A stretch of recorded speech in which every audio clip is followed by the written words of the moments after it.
श्रीलॅब एंटरप्राइजेसमध्ये तुम्हाला रजिस्ट्रेशन करण्यासाठी जसं की तुम्ही गुगलवर जर गेलात तर तुम्हाला श्रीलॅब एंटरप्राइजेस नाव टाकल्यानंतर बघा इथे सगळ्यात पहिले तुम्हाला श्रीलॅब एंटरप्राइजेसचं नाव आलं। ठीक आहे, इथे तुम्हाला जायचं आहे, तुम्हाला वेबसाईट ओपन होते, इथे तुम्हाला 3 डॉट दिसत आहेत। तुम्हाला लॉग इन करताना पण वेबसाईटवर जायचं आहे, रजिस्ट्रेशन करायचं असेल तरीसुद्धा वेबसाईटवर जायचं आहे। रजिस्ट्रेशन करण्यासाठी तुम्हाला रजिस्ट्रेशन हे ऑप्शन टाकायचं आहे। आता जर कस्टमर तुम्ही कोणत्या तरी कस्टमरला जॉईन करत असाल तर इथे तुमचा स्पॉन्सर कोड येईल, म्हणजे तुम्ही त्या कस्टमरला स्पॉन्सर करताय। मग इथे तुम्हाला तुमचा स्पॉन्सर कोड टाकायचा आहे, बाकीची जी डिटेल्स आहे ती त्या कस्टमरची टाकायची आहे आणि त्यानंतर तुम्हाला रजिस्टर्ड नाव करायचं आहे। रजिस्टर्ड नाव केल्यानंतर तुम्हाला जो वेलकम बॅनर येईल त्याचा स्क्रीनशॉट काढायचा आहे आणि ते समोरच्या कस्टमरला त्याचा ID आणि पासवर्ड त्याला द्यायचा आहे। ठीक आहे, आता हे झाल्यानंतर लॉग इन कसं करायचं? लॉग इनसाठी तुम्हाला काय करायचं आहे, लॉग इन हे बटन दाबायचं आहे।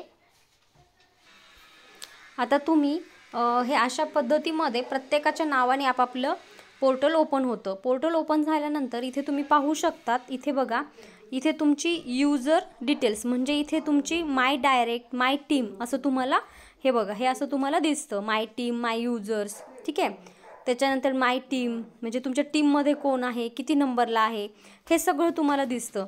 त्यानंतर तुम्हाला प्रोफाईलमध्ये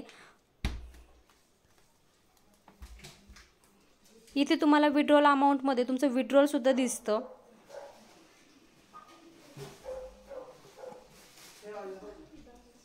हे अशा पद्धतीमध्ये तुम्हाला तुमचं पूर्ण पोर्टल दिसतं। पे रिपोर्टमध्ये तुम्हाला तुमची इन्कमसुद्धा दिसते। हे बघा, इथे तुम्हाला कुठल्या मेंबरचे किती पैसे मिळालेत हे सुद्धा तुम्हाला दिसून जातं, टोटल इन्कम वगैरे हे सगळं तुम्हाला तुमच्या पोर्टलमध्ये दिसून जातं। ठीक आहे, अशा पद्धतीमध्ये तुम्हाला तुमचं पोर्टल दिसतं। आता आलो आहोत आपण सेसा हबच्या वेबसाईटवर।